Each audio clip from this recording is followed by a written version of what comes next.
محترم ناظرین السلام علیکم۔ میں ڈاکٹر بننے کے جو خواب دیکھتی تھی وہ ادھورے رہ گئے تھے کیونکہ نمبر بہت کم آئے تھے۔ مجبوراً میں نے نرسنگ کورس میں داخلہ لے لیا تھا تاکہ میرے ڈاکٹری کا شوق پورا ہو سکے۔ ہسپتال سے ملنے والی تنخواہ کا زیادہ حصہ میں اپنی ماں جی کو لا کر دیتی تھی۔ وہ رقم میرے گھر کے اخراجات کے لیے ناکافی تھی۔ خدا جانے یہ پیسہ کیا چیز ہے کہ ایک اچھے بھلے ایک شریف انسان کو بھی بغیرت بننے پر مجبور کر دیتا ہے۔ میرے ماں باپ مجھے اتنے کم پیسے لانے پر کوستے تھے۔ وہ چاہتے تھے کہ میں بھی اتنے ہی پیسے کماؤں جتنے میری ساتھی نرسیں کماتی ہیں۔ میری ماں مجھے اکثر اس طرح کے طعنے دیا کرتی تھی کہ فلاں کی لڑکی نرس لگی تھی، 2 مہینے میں ہی گھر کا نقشہ بدل کر رکھ دیا تھا۔ فلاں نرس کے گھر LCD اور نہ جانے کیا کیا ہے۔ گھر کا یہ عالم تھا تو ہسپتال کا تو اس سے بھی برا۔ میری ساتھی نرسیں اپنی تنخواہ سے زیادہ پیسے تو اپنے میک اپ پر خرچ کر دیا کرتی تھیں۔ نئے نئے ڈیزائنوں کے کپڑے، نئے نئے فیشن اور ٹیکسی میں آنا جانا۔ مجھے بخوبی علم تھا کہ اتنے پیسے کہاں سے آتے ہیں، لیکن میں نے کبھی اس بات سے غرض نہ رکھی تھی۔ مجھے تو صرف اپنے آپ سے اور اپنے کام سے غرض تھی۔ میں دن رات اسی کوشش میں رہی کہ کسی نہ کسی طرح BSc کر کے کوئی اور اچھی نوکری ڈھونڈ لوں گی۔ میری ساتھی نرسیں مجھے چڑھایا کرتی تھی۔ انہوں نے میرے عجیب عجیب نام رکھے ہوئے تھے۔ وہ میرے اصل نام نیک بخت کی بجائے مجھے بدبخت کہتی تھیں۔ وہ مجھے پینڈو بھی کہا کرتی تھی۔ مجھے ان کی باتوں کی کوئی پرواہ نہ تھی۔ میں اپنی ڈیوٹی نہایت ایمانداری کے ساتھ سر انجام دیتی اور گھر لوٹ آتی۔ پھر میری زندگی کے افق پر بد نصیبی کا ایک ایسا دن طلوع ہوا جس نے میری زندگی کا رخ ہی موڑ ڈالا تھا۔ اس روز اردو کے اخبار میں غیر ملک کے لیے نرسوں کی بھرتی کا اشعار شائع ہوا جو ایک ریکروٹمنٹ ایجنسی کی طرف سے تھا۔ میرے باپ کی نظر اس اخبار کے اشتہار پر پڑ گئی تھی اور وہ اخبار گھر لے کر آ گئی۔ میں نے وہ اخبار پڑھا۔ کسی پرائیویٹ ہسپتال کے لیے چند نرسوں کی ضرورت تھی۔ اشتہار میں بڑی شاندار تنخواہ اور دیگر سہولیات کا لالچ دیا گیا ہے۔ میں نے اس میں کوئی خاص دلچسپی نہ لی اور اسے نظر انداز کر ڈالا تھا، لیکن میرے ماں باپ نے ضد کرنا شروع کر دی کہ میں یہاں درخواست دے دوں۔ میں نے لاکھ سر پیٹا کہ میں جلد ہی ایسی کر لوں گی کہ اس کے بعد مجھے اچھی نوکری مل جائے گی، لیکن وہ تو ایک ہی رٹ لگائے ہوئے تھے کہ میں باہر جاؤں اور ان کے لیے قیمتی چیزیں لاؤں اور تحفے تحائف بھیجوں۔ میں نے بالآخر ان کی ضد کے آگے ہتھیار ڈال دیے تھے۔ ایجنسی والوں نے نرسیں صحت مند اور نوجوان مانگی تھیں اور ہر درخواست کے ساتھ درخواست دہندہ کی تازہ تصویر بھی ضروری تھی۔ مجھے اس وقت ان باتوں کی زیادہ سمجھ نہیں تھی۔ میرے ساتھ میرے ہسپتال کی کئی نرسوں نے بھی درخواستیں دی ہوئی تھیں۔ وہ سب تو انتظار کرتی رہ گئی تھیں، مگر مجھے انٹرویو کی کال آ گئی تھی۔ انٹرویو والے دن میری ماں نے مجھے خاص طور پر اپنی نگرانی میں نہ صرف تیار کروایا بلکہ میک اپ کرنے کا بھی حکم دے دیا۔ میں جب سج دھنور کر شیشے کے سامنے کھڑی ہوئی تو زندگی میں پہلی مرتبہ مجھے اپنی خوبصورتی کا احساس ہوا تھا۔ میری ماں مجھ سے زیادہ بنی سنوری میرے ساتھ ہی گئی تھی۔ جب ہم دفتر میں پہنچے تو میری ماں کی آنکھیں پھٹی کی پھٹی رہ گئی تھیں۔ ایسا دکھائی دے رہا تھا جیسے ہم کسی یورپی ملک میں آ گئے ہوں۔ انٹرویو کے لیے صرف 3 لڑکیوں کو بلایا گیا تھا۔ میرے علاوہ جو 2 تھیں وہ اکیلی ہی آئی تھیں اور معمولی شکل و صورت کی مالک تھیں۔ ایک خوبصورت اور نازک اندام سیکرٹری نے ہماری رہنمائی ایک ایئر کنڈیشن والے کمرے کی طرف کی جہاں ایک میز پر 3 مختلف رنگوں کے ٹیلی فون پڑے ہوئے تھے اور کمرے کی سجاوٹ پر لاکھوں روپے خرچ کیا گیا تھا۔ ہم دونوں ماں بیٹی وہاں بیٹھ گئے۔ کمرے میں خالی کرسی پڑی تھی، کوئی کمرے میں موجود نہ تھا۔ تھوڑی ہی دیر بعد ملبوس سمارٹ سا نوجوان اندر داخل ہوا اور اس کی شخصیت اتنی پرفریب تھی کہ میں اور میری ماں دونوں اٹھ کھڑے ہو گئے۔ بیٹھے بیٹھے تشریف رکھیں، اس نے اپنے ہونٹوں پر دل فریب مسکراہٹ بکھیرتے ہوئے کہا۔ آپ کی تعریف؟ نظروں ہی نظروں میں میری کیفیت کا اندازہ لگاتے ہوئے اس نے پوچھا۔ جی میری بیٹی ہے نیک بخت۔ میری ماں نے بڑی انکساری سے کہا۔ آپ کو ان کی بڑی بہن سمجھ رہا تھا۔ اس نے عورت کی دکھتی رگ پر ہاتھ رکھا اور ایک ہی فکرے میں میری ماں کو آرام کر لیا تھا۔ اسی اثنا میں ایک باوردی ملازم ہمارے لیے چائے لے کر آ گیا تھا۔ زندگی میں اتنی شاندار اور قیمتی برتنوں میں شاید ہم نے پہلی مرتبہ چائے پی تھی۔ میری ماں تو کیا، میں بھی آہستہ آہستہ اس کے تلسم میں پھنستی چلی جا رہی تھی اور اس سے مروب ہوتی جا رہی تھی۔ چائے پینے کے دوران کم از کم 5-6 مرتبہ فون کی گھنٹیاں بجیں اور ہر مرتبہ وہ نوجوان یہی کہتا کہ بھائی ان کے پاس جگہ نہیں ہے۔ نہ جانے کیسے بیوقوف لوگ ہیں، اب ہم نے کیا ٹھیکہ لے رکھا ہے کہ ہر ایک کو باہر لے جانے کا۔ اس نے آخری فون سن کر میری ماں کی طرف دیکھتے ہوئے کہا، اور میری ماں نے جواب میں فوراً سر ہلا دیا۔ معاف کیجیے گا، آپ یہاں تشریف رکھیں، میں مس بخت کو انٹرویو کے لیے ضرور لے جاؤں گا۔ اس نے میری ماں سے بڑے مؤدب لہجے میں اجازت طلب کی۔ کیوں نہیں، میری ماں کی تو مراد بر آ گئی تھی۔ اس کے اشارے پر شہرزادہ سی ہو کر چل دی، اور دوسرا کمرہ اس سے ملتا جلتا تھا اور انٹرویو لینے والا بھی وہی تھا۔ ایک لمحے بھی میرے دل میں خیال نہ آیا کہ آخر اس نے میری ماں سے علیحدہ ہونا کیوں ضروری سمجھا تھا۔ معاف کیجیے گا، کیا آپ کی امی بھی باہر جائیں گی؟ اس نے مجھے ایک آرام دہ صوفے پر بیٹھنے کا اشارہ کرتے ہوئے ایک قیمتی سگریٹ سلگا کر پوچھا۔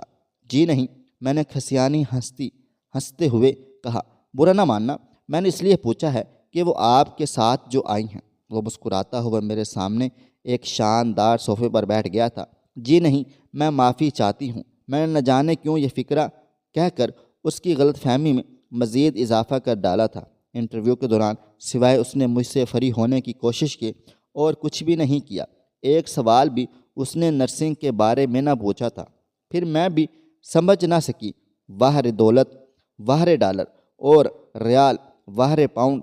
آدھے گھنٹے تک ہم دونوں گفتگو کرتے رہے۔ پھر وہ میرے ساتھ ہی اسی کمرے میں لوٹ آیا جہاں میری ماں بھی بے چینی سے نتیجے کی منتظر تھی۔ آپ بے فکر رہیں آنٹی، مجھے آپ لوگوں سے انسا ہو گیا ہے۔ آپ کے قریب ہی میرے ایک رشتہ دار بھی رہتے ہیں، میں اس کی طرف سے گزرتا رہتا ہوں۔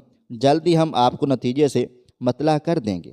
بیٹے، ہمارے ہاں بھی ضرور آنا۔ بالآخر میری ماں اس کے جال میں مکمل طور پر پھنس گئی تھی، اور 5ویں-6ٹھے روز ہی ان کا بیٹا ہمارے گھر آ گیا تھا۔ میں اس وقت گھر پر نہیں تھی، ڈیوٹی پر تھی۔ اس نے ماں سے کہا کہ وہ اس کمپنی کا منیجر ہے۔ انٹرویو کا نتیجہ وہ دیگر عہدیداروں کو بتا دیا گیا ہے، مگر پھر بھی کچھ لوگ مان نہیں رہے، لیکن وہ نیک بخت کو ضرور باہر بھیجے گا۔ اس نے میرے گھر والوں پر جادو کر دیا تھا، اور ایسا کیوں نہ ہوتا، ہوس نے اس کی آنکھوں پر پٹی جو باندھی تھی۔ میری ماں بضد تھی کہ وہ اپنی مصروفیات کے باوجود بیٹی سے مل کر جائے۔ میری چھوٹی بہن نے مجھے ہسپتال فون کر کے فوراً گھر آنے کو کہا تھا۔ جب میں گھر پہنچی تو میرے والدین اس کے آگے پیچھے بچھے جا رہے تھے، اور میری چھوٹی بہن اس کے لیے تیسری مرتبہ چائے بنا کر لا رہی تھی۔ مجھے دیکھتے ہی میری والدہ کھل اٹھی۔ لو بھائی، تم لوگ بیٹھو، مجھے تو گھر کے کام کاج کرنے ہیں۔ میری ماں بہانہ بنا کر اٹھ گئی تھی۔ اب میں اور وہ اکیلے ہی کمرے میں موجود تھے۔ میری ماں بھی مجھے برباد کرنے پر تل گئی تھی۔ میرا نام رضوان ہے، مس نیک بخت، اور مجھے حیرانی ہے آپ نے ابھی تک مجھ سے میرا نام کیوں نہیں پوچھا ہے۔ آپ شاید یہ سوچ رہی ہیں کہ میں کوئی عام سا نوجوان ہوں اور آپ پر ڈورے ڈال رہا ہوں، حالانکہ ایسی کوئی بھی بات نہیں ہے۔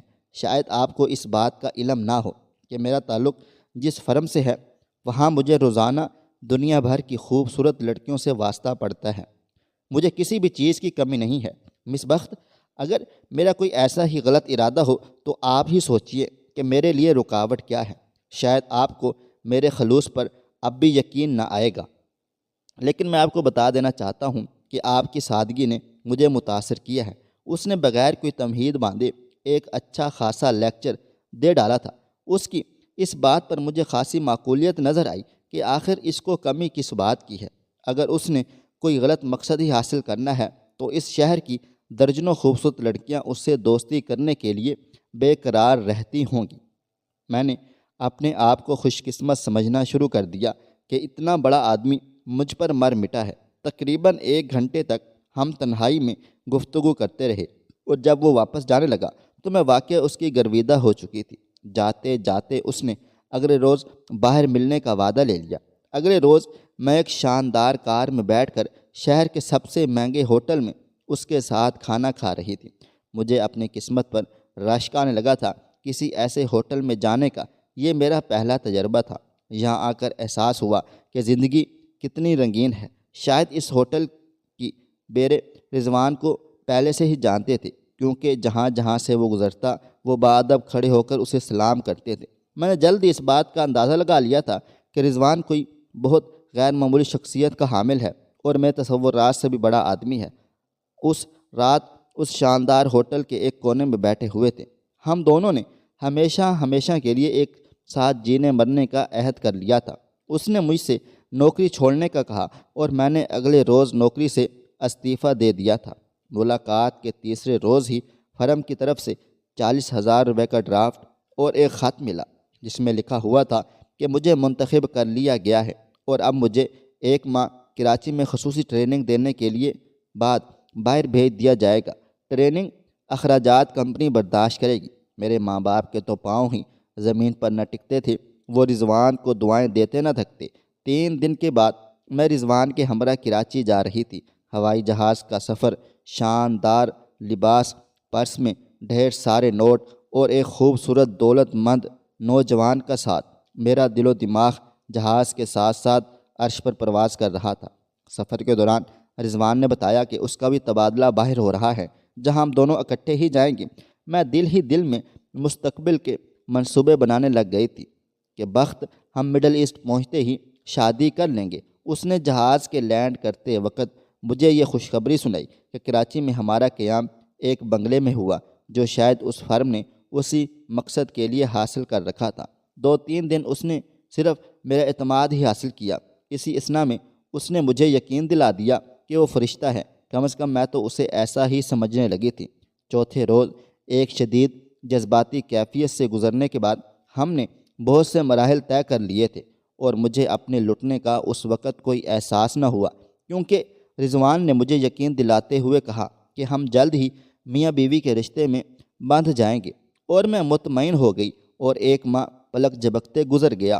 سارا دن کراچی کی سیر، سمندر کنارے عیاشیاں اور امیرانہ ٹھاٹھ باٹھ سے کسی رانے کی طرح زندگی گزارنا۔ ٹریننگ کب اور کہاں شروع ہوگی اس کا کوئی علم نہیں تھا۔ جب بھی میں شادی کے لیے کہتی وہ تو دلاسا دیتا، تم خامخواہ گھبرا رہی ہو، بس جو کہہ دیا ہے 3 ماہ کے اندر اندر ہم باقاعدہ شادی کر لیں گے۔ میں تو تمہیں اپنی دلہن بنا کر اپنے ماں باپ کی اجازت سے لے کر جاؤں گا، اور میں مطمئن ہو جاتی۔ وقت گزرتا رہا اور 1 ماہ کے بعد میرا ویزا آ گیا۔ ہوائی اڈے پر رخصت کرنے کے لیے رضوان بھی موجود تھا۔ میری دونوں ساتھی لڑکیاں میرے لیے اجنبی تھیں، ان کو غالباً کسی دوسرے شہر سے لایا گیا تھا۔ میرا اور ان کا تعارف بھی ہوائی جہاز پر ہی ہوا۔ مجھے یہ دیکھ کر حیرانی ہو گئی کہ وہ دونوں مجھ سے کیا ایک دوسرے سے بھی کھچی تھیں، جیسے ان کو کسی نے خاص طور پر اپنے متعلق کچھ نہ بتانے کی ہدایت کر دی ہو۔ رضوان نے جاتے ہوئے مجھ سے کہا کہ وہ بھی جلد ہی وہاں پہنچ جائے گا۔ اسی اثنا میں اسے اپنے ماں باپ سے بھی شادی کی اجازت مل جائے گی۔ میں مطمئن سی ہو کر ایک شاندار مستقبل کی امید لیے مڈل ایسٹ جا رہی تھی۔ ہوائی اڈے پر ہمیں لینے کے لیے کسی ہسپتال کی نہیں، ایک عام مگر شاندار گاڑی آئی ہوئی تھی۔ اس گاڑی کا ڈرائیور پاکستانی تھا، جس کی شکل سے ہی معلوم ہو رہا تھا۔ ہم تینوں کو ایک خوبصورت اور جدید طرز کی بنی ہوئی ایک کوٹھی میں پہنچا دیا گیا تھا۔ میں تو اسے محل ہی کہوں گی۔ اس محل میں پہلے ہی سے بے شمار کمرے سجائے گئے تھے۔ کوٹھی کے اندر ہمارا استقبال ایک غیر ملکی خاتون نے مسکراتے ہوئے کیا۔ ہاسٹل میں سب سے اوپر والی منزل پر الگ الگ کمرے الاٹ کیے گئے تھے۔ ایک بوڑھی ہماری انچارج تھی۔ وہ رات میں نے ڈرتے ڈرتے گزاری۔ یہاں دوسرے ممالک کی بھی 10-12 لڑکیاں مقیم تھیں، لیکن میں نے وہاں کسی کو بھی ضرورت کے بغیر ایک دوسرے سے بات چیت کرتے نہ پایا تھا۔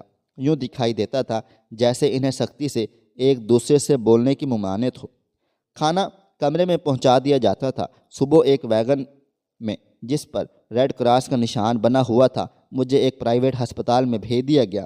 میں اسے ہسپتال تو نہیں کہوں گی، ایک ڈاکٹر کی دکان ہی کہہ لیں، جس میں شاید 2-3 مریضوں کے داخلے کی گنجائش رکھی گئی تھی۔ یہاں اس پاکستانی مرد نے جو مجھے ہوائی اڈے پر لینے آیا تھا بتایا کہ مجھے 6 گھنٹے روزانہ کام کرنا پڑے گا اور شام کے وقت گاڑی واپس ہاسٹل چھوڑ کر آیا کرے گی۔ صبح ہی لڑکیوں نے خود کو بنانا سنوارنا شروع کر ڈالا تھا، اور میں یہ دیکھ کر حیران و پریشان رہ گئی تھی کہ اس نرسنگ ہوٹل میں کاریں آنا شروع ہو گئی تھی۔ کار دروازے پر رکتی اور کوئی ایک بنی سنوری لڑکی کار میں بیٹھ کر چلی جاتی۔ یا اللہ، یا میں کس عذاب میں پھنس گئی ہوں، میں نے سوچا۔ پھر میرے دل میں خیال آیا یہ سب کچھ کہاں نہیں ہوتا، ہر انسان کا اپنا کردار ہوتا ہے۔ ہمارے ملک میں میری ساتھی نرسیں یہی سب کچھ کیا کرتی تھی، لیکن سب کی سب نہیں، صرف چند نرسیں۔ اگر میں وہاں محفوظ رہی ہوں تو میں یہاں بھی محفوظ رہوں گی۔ بہرحال اپنے کردار کو ٹھیک رکھنا اپنے بس میں ہوتا ہے، کوئی لٹ لے کر تو میرے پیچھے نہیں گھوم پھر رہا نا۔ پھر مجھے اس بات کا یقین بھی تھا کہ جلد ہی رضوان آ جائے گا اور ہم شادی کر لیں گے۔ واقعہ رضوان اس روز رات کی فلائٹ سے آ گیا تھا اور اس نے مجھے بتایا کہ میرے بغیر اس نے بڑی مشکل سے یہ ہفتہ گزارا ہے۔ میں نے اپنے پیٹ میں پلنے والے گناہ کی طرف اشارہ کرتے ہوئے جب اس سے اس کے والدین کے فیصلے کے متعلق پوچھا تو اس نے ہنس کر بات ہی ٹال دی۔ آؤ کہیں سیر کرنے کو چلتے ہیں۔ بات آئی گئی ہو گئی تھی۔ ہم دونوں ایک شاندار کار میں بیٹھ کر رضوان کے ایک دوست کے گھر کی طرف روانہ ہو گئے تھے۔ سارے راستے وہ مجھے بتاتا رہا کہ جو لڑکیاں یہاں آزاد ہو جاتی ہیں وہ بہت شاندار زندگی گزارتی ہیں۔ ان کے لہجے میں وہی ترغیب دلانے کا انداز تھا۔ آج سوچتی ہوں تو اپنی سادگی پر خود ہی مر جانے کو جی چاہتا ہے۔ میں نے اس وقت بھی اس کی نیت پر شک نہ کیا۔ رضوان کا دوست پاکستانی سرمایہ دار تھا جس کی عمر میرے والد کے برابر تھی۔ اس شخص کا شمار یہاں کے معتبر لوگوں میں ہوتا تھا اور اسے اس کی شہرت بھی حاصل تھی۔ مقامی لوگوں سے اس کی گاڑی چھنتی تھی۔ ان ساری باتوں کا مجھے راستے میں ہی علم ہو گیا تھا۔ رضوان نے مجھے یہ سب کچھ کسی نقطۂ نظر سے بتایا تھا، لیکن میری بیوقوفی کا اندازہ تو فرمائیں کہ میں دل ہی دل میں اس سے مرعوب ہو رہی تھی کہ میرے محبوب کے تعلقات کتنے بڑے بڑے لوگوں سے ہیں۔ اس شخص نے بڑی فراخ دلی سے ہمارا استقبال کیا اور مجھ سے زبردستی مصافحہ بھی کر لیا تھا۔ رضوان نے مجھے پہلے ہی کہہ رکھا تھا کہ مجھے یہاں پر مغربی طور طریقے اپنانا ہوں گے اور ایسی باتوں کا برا نہیں منانا ہوگا۔ ہم ایک شاندار کمرے میں بیٹھے باتیں کرتے رہے تھے۔ پھر رضوان ٹوائلٹ کے بہانے باہر چلا گیا۔ رضوان کے باہر جاتے ہی اس شخص نے مجھ پر دست درازی شروع کر دی تھی۔ میرے وہم و گمان میں یہ بات نہیں تھی۔ میں نے پہلے تو یہی سمجھا کہ وہ شخص شراب کے نشے میں بہک گیا ہے، اس لیے اس کو خود سے دور رکھنے کی کوشش کرنے لگی۔ جب وہ قابو نہ آیا تو میں اٹھ کر کمرے سے باہر نکل گئی تھی، جہاں برآمدے میں رضوان کھڑا سگریٹ کی رہا تھا۔ میں نے لپک کر اس کا بازو تھام لیا۔ او ہو نیک بخت، تمہیں نہ جانے کب سمجھ آئے گی، آخر پینڈو ہی نکلی نا۔ اتنا کہہ کر وہ مجھے بازو سے پکڑ کر تقریباً گھسیٹتا ہوا ایک کمرے میں لے آیا۔ یہ کیا تھا؟ چھوٹا سا سینما ہال دکھائی دے رہا تھا۔ یہاں بیٹھو، اس نے مجھے کونے میں رکھی ہوئی آرام دہ کرسی پر دھکیلتے ہوئے کہا۔ میں حیران و پریشان وہاں بیٹھ گئی۔ میرا ذہن معاف ہو چکا تھا۔ سمجھ نہیں آ رہی تھی کہ آخر وہ کیا کرنے والا ہے اور وہ کیا چاہتا ہے۔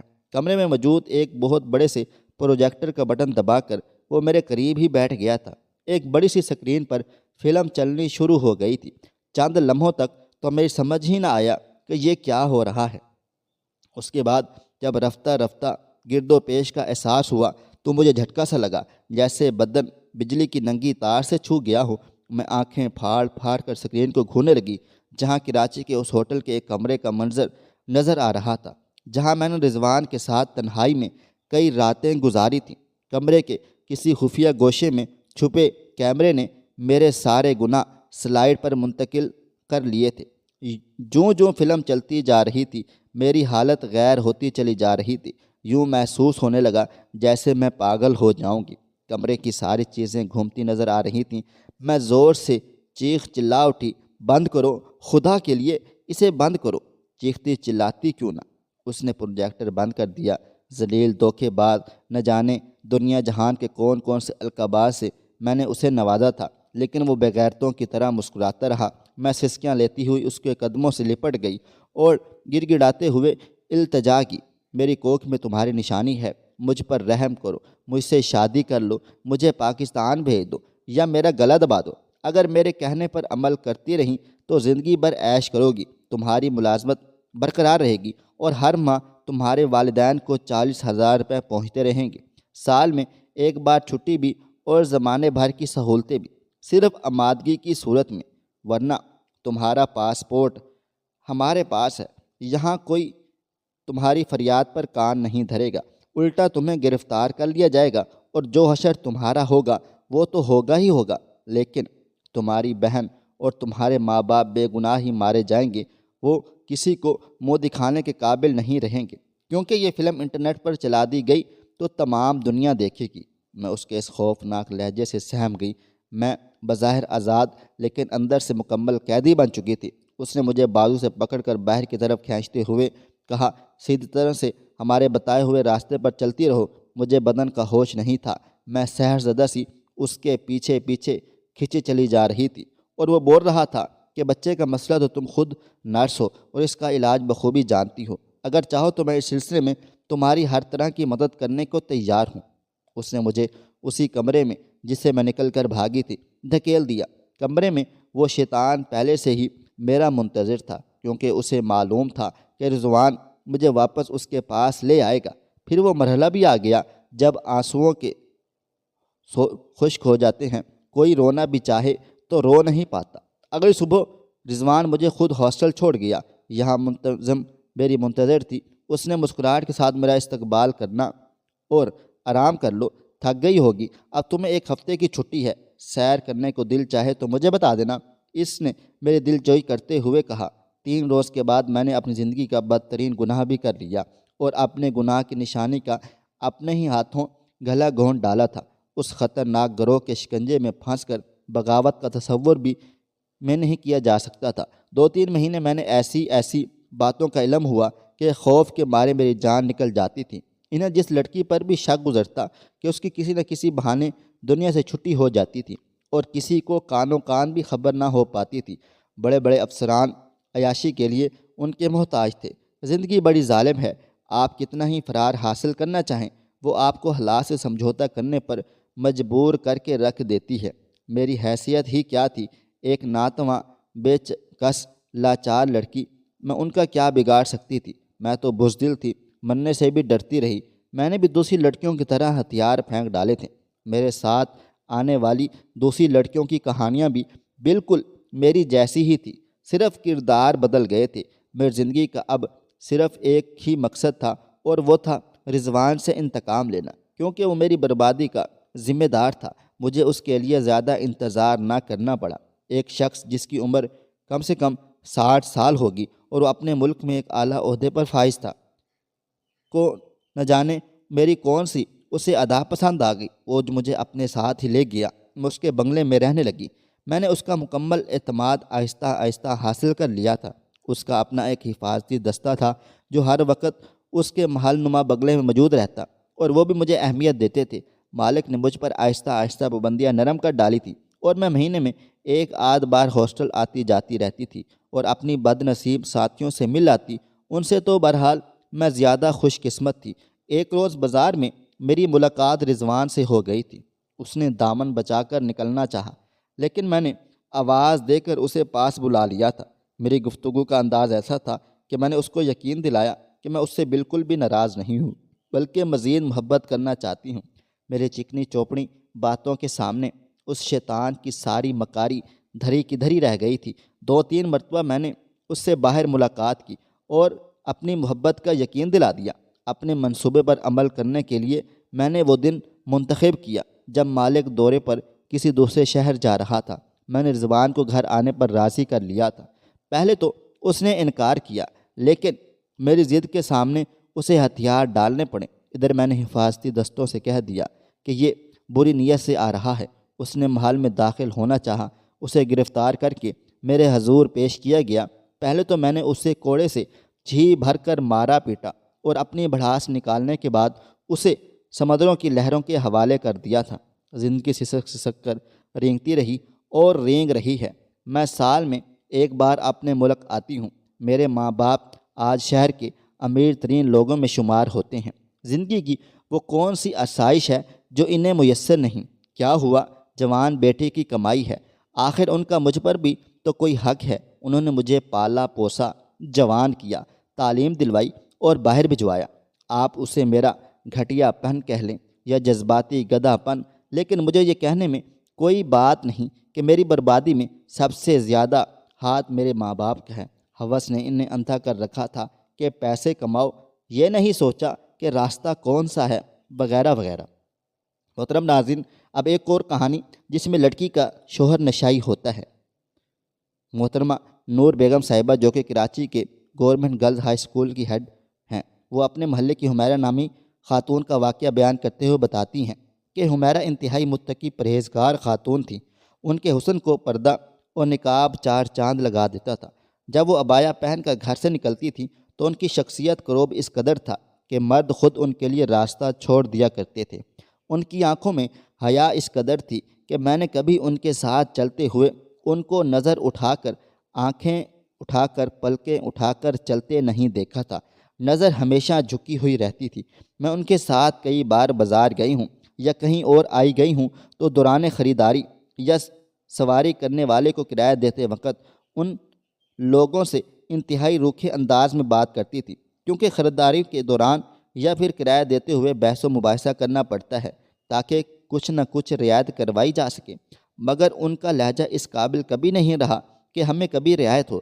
البتہ وہ بتائی گئی قیمتوں میں کمی کا مطالبہ ضرور کرتی تھیں۔ میں نے کئی بار ان کو ٹوکا روکا کہ آپ اپنا لہجہ نرم رکھا کریں، میٹھا رکھا کریں، آپ کے کڑوے اور غصیلے لہجے کی وجہ سے ہمیں کہیں سے ایک ٹکے کی رعایت نہیں ہوتی۔ میری بات سن کر وہ مسکرا دی تھی، میرے ماتھے پر بوسہ دیا اور کہا، رعایت کے لیے کہنا ہمارا فرض ہے، کرنا نہ کرنا اگلے کی مرضی ہے، مگر نامحرم سے بات کرتے وقت لہجے کو اتنا مضبوط اور کڑک رکھنا کہ اگلے کے دل میں آپ کے بارے میں کوئی میل کچیل پیدا نہ ہو، یہ میرے اللہ تعالیٰ کا حکم ہے۔ میں اپنے دنیاوی فائدے کے لیے اپنے اللہ تعالیٰ کے حکم کو پس پشت نہیں ڈال سکتی۔ میں حمیرہ کی بات سن کر خاموش ہو جاتی تھی۔ میرے پاس اس سے بحث کرنے کے لیے اتنا علم ہی نہیں تھا، مگر ایک دن اچانک مجھے پتہ چلا کہ اس کا شوہر نشائی ہے۔ جب مجھے اس کے شوہر کے بارے میں پتہ چلا تو میری حیرت کی انتہا نہ رہی تھی، اور میں سوچنے لگی کہ اتنی با کردار لڑکی، اللہ تعالیٰ سے اتنی محبت کرنے والی، اللہ تعالیٰ کے حکم بجا لانے والی کو ایسا شوہر کیسے مل سکتا ہے؟ میں نے تنگ آ کر اس سے پوچھ لیا کہ تمہیں ایسا شوہر کیوں ملا؟ تمہیں کیا لگتا ہے کہ تم میں ایسی کیا کمی تھی؟ میں نے یہ سوال انتہائی ڈرتے ڈرتے پوچھا تھا، مگر میرا سوال سن کر حمیرہ مسکرا دی اور مسکرا کر جواب دیا، مجھ میں کمی نہیں تھی، البتہ میرے شوہر میں ایک اچھائی تھی، اور وہ اچھائی تھی اس کی رحم دلی، اور میرے خیال سے میرا شوہر با کردار ہے۔ میں نے آج تک اس کو کسی نامحرم عورت سے بات کرتے نہیں دیکھا، کسی نامحرم عورت کو چھوتے ہوئے نہیں دیکھا، یہاں تک کہ میں نے اس کو نامحرم عورت کے ساتھ یا قریب سے گزرتے ہوئے بھی اس سے بچ کے گزرنے کی کوشش کرتے ہوئے دیکھا ہے۔ میرے دل میں خیال میرے شوہر کی یہ دو اچھائیاں ہیں، ان اچھائیوں کا صلہ دینے کے لیے اللہ تعالیٰ نے مجھے ان کے نصیب میں لکھ ڈالا ہے، اور یقیناً میرے میں کوئی ایسی کمی کوتاہی ہوگی جس کو اللہ تعالیٰ نے اس دنیا میں دور کرنا چاہتے ہوں گے یا روز محشر میرا درجہ بڑھانا چاہتے ہوں گے۔ یہ ایک میری اپنی ایک سوچ ہے، باقی اللہ تعالیٰ کی ذات بہت غفور الرحیم ہے، ہو سکتا ہے میرا شوہر مجھ سے بھی زیادہ اللہ تعالیٰ کو عزیز ہو۔ حمیرہ کی باتیں سن کر میں خاموش ہو گئی تھی، میرے پاس مزید اب کوئی سوال کرنے کو بچا نہیں تھا۔ پھر ایک دن اچانک پتہ چلا کہ حمیرہ کے شوہر کو قتل کر دیا گیا ہے، اور اس کو قتل کرنے والا کوئی اور نہیں بلکہ وہی شخص ہے جو اس کو نشہ بیچا کرتا تھا، جس سے وہ نشہ خریدا کرتا تھا۔ جب اسے گرفتار کیا گیا تو اس نے بتایا کہ حمیرہ کے شوہر نے اس کے اچھے خاصے پیسے دینے تھے، ان پیسوں کی عوض اس نے حمیرہ کا جسم اس نشہ بیچنے والے کے حوالے کرنے کا عہد کر دیا تھا۔ پھر وہ ورغلا کر حمیرہ کو اس نشہ بیچنے والے اڈے پر لے گیا، وہاں ایک کمرے میں حمیرہ کو بٹھا دیا گیا، اور پھر حمیرہ کے شوہر باہر نکلتے ہی اس کمرے کا دروازہ باہر سے لاک کر دیا گیا۔ حمیرہ اندر لاکھ چیختی چلاتی رہ گئی، مگر اس کی چیخ اب کس کو سننی تھی؟ اس کا شوہر اپنا قرض ادا کرنے کی قیمت پر اپنی بیوی کے جسم کا سودا کر کے جا چکا تھا، مگر وہ منشیات فروش جب حمیرہ کے کمرے میں داخل ہوا تو اس نے دیکھا حمیرہ نماز پڑھ رہی ہے، اور اس کے ارد گرد نور کی روشنی کی دیوار بنی ہوئی ہے، اور وہ منشیات فروش بتاتا ہے کہ میں رات میں کم از کم 5-6 مرتبہ حمیرہ کے جسم پر اپنی ہوس مٹانے کے لیے آیا، لیکن 5-6 مرتبہ ہی میں نے دیکھا کہ حمیرہ مسلسل نماز پڑھ رہی ہے، اور اتنے ہی بار میں نے دیکھا کہ اس کے ارد گرد روشنی کی ایک دیوار ہے۔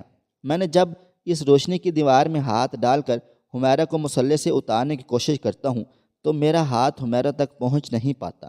جب 11ویں 12ویں بار میں کمرے میں آیا تو صبح کاذب کا وقت تھا۔ حمیرہ اب بھی مصلی پر تھی، مگر اب کی بار اس کے ارد گرد نور کی دیوار نہیں تھی، روشنی کی دیوار بالکل بھی نہیں تھی، بلکہ کمرے میں دو انتہائی دیو ہیکل قسم کے مرد کھڑے تھے جو انتہائی مضبوط جسم کے مالک تھے۔ میں نے جیسے ہی دروازہ کھول کر اندر داخل ہونے لگا تو میری نظر ان مردوں پر پڑ گئی۔ اسی وقت دروازہ کھلا چھوڑ کر واپس دوڑ پڑا۔ دروازہ کھلا رہ گیا تھا، میرا دروازہ بند کرنے کی ہمت نہ ہوئی۔ حمیرہ اس وقت کھلے دروازے سے نکلی اور کہیں چلی گئی۔ میں صبح ہی صبح حمیرہ کے گھر پہنچ گیا تھا جہاں وہ اپنے شوہر کے ساتھ رہتی تھی۔ میں نے جا کر اس کے شوہر کو اٹھایا اور اس سے کہا کہ تم نے ہم سے دھوکہ کیا ہے، اور پھر اس کو اپنا سارا واقعہ بتا دیا کہ تم نے اپنی بیوی کے ساتھ 2 مردوں کو اس کے تحفظ کے لیے بھیجا تھا۔ وہ لاکھ قسمیں کھاتا رہا کہ میں نے اس کے ساتھ کسی مرد کو نہیں بھیجا، لیکن میں نے اس پر یقین نہیں کیا اور اس کو قتل کر دیا تھا۔ میں چونکہ اس کو چاقو کی مدد سے قتل کر رہا تھا، اس لیے اس کا شور سن کر آس پاس کے لوگ بھی آ گئے تھے۔ لوگوں کے پہنچنے تک میں نے اس کی جان لے ڈالی تھی، مگر لوگوں نے مجھے اسی وقت پکڑ کر پولیس کے حوالے کر دیا تھا۔ پولیس والوں کو بعد میں جب حمیرہ کے کردار کی خبر ملی تو وہ چاہ کر بھی حمیرہ کو ڈھونڈ نہ پائے تھے۔ ان کی کوشش تھی کہ حمیرہ خود اپنے شوہر کے کیس کی مدعی بنے، مگر ایسا نہ ہو سکا۔ محلے والوں نے بھی حمیرہ کو بہت ڈھونڈا، مگر اس کا کہیں سے کوئی ثبوت نہ ملا۔ البتہ انہوں نے حمیرہ کے شوہر کے قاتل پر منشیات فروشی، قتل اور خاتون کی عزت لوٹنے کی کوشش جیسی سنگین دفعات کے تحت مقدمہ درج کر کے اسے جیل بھجوا دیا، جہاں اسے سزائے موت سنا دی گئی تھی، مگر وہ پھانسی کے تختے پر پہنچنے سے پہلے ہی مر گیا۔ حمیرہ کے شوہر کا انجام تو ہوا ہی ہوا، مگر اس کے شوہر کے قاتل کا انجام بھی ہو گیا تھا۔ میں نے حمیرہ کو لاکھ ڈھونڈا، مگر میں ذاتی طور پر بھی حمیرہ سے دوبارہ کبھی نہیں مل پائی تھی۔ میرا مقصد حمیرہ کو صرف یہ بتانا تھا کہ تمہارا مضبوط ایمان ہے، واقعی تمہارا محافظ ثابت ہوا ہے، اور اس سے دعا کروانا تھی کہ اللہ تعالیٰ مجھے بھی اس جیسا مضبوط ایمان دے۔ اللہ تعالیٰ مجھے بھی راہ ہدایت پر چلنے کی توفیق عطا فرمائے۔ آمین ثم آمین یا رب العالمین۔ خواہش صرف اتنی ہے کہ کچھ الفاظ لکھوں جس سے کوئی گمراہی کے راستے پہ جاتے جاتے رک جائے، اور نہ بھی رکے تو سوچ میں ضرور پڑ جائے۔ پیارے دوستو، امید کرتا ہوں کہ آپ کو یہ ہماری کہانی پسند آئی ہوگی۔ کہانی پسند آئی ہو تو ویڈیو کو لائک کریں، کومنٹس کریں، شیئر کرنا بالکل بھی نہ بھولیں، اور ہاں، اگر آپ لوگ اس چینل پر نئے ہیں تو اس چینل کو سبسکرائب ضرور کر لیں اور نوٹیفیکیشن کو ضرور دبا دیں تاکہ آنے والی کہانی سب سے پہلے آپ کو مل سکے۔ ملتے ہیں کل ایک نئی اور دلچسپ کہانی کے ساتھ، تب تک اپنا ڈھیر سارا خیال رکھیے گا۔ اللہ حافظ۔